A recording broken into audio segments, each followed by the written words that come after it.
Ayan po ang ating mga piglets. Ano, lakas na kumain. Yung dalawa tapos na. Ito.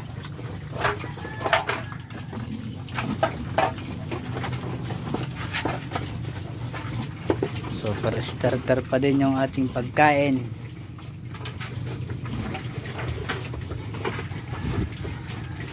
Pigarolak lang ang sakalam. Ayan po.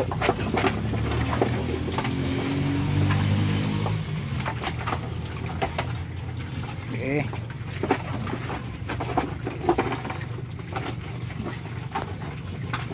Sa mga gustong bumili, pumunta lang kayo dito sa Barangay Bungtod.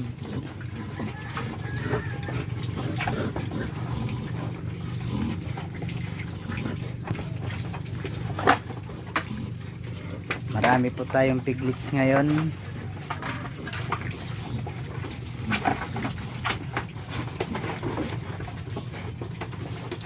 Ayan po.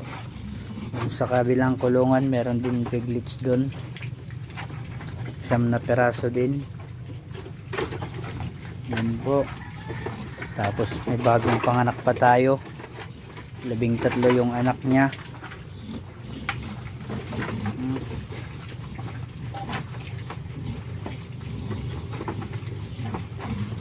Bali mahigit 30 peraso po yung ating piglets ngayon. Ayan po. Okay. Ayun, nagawan na.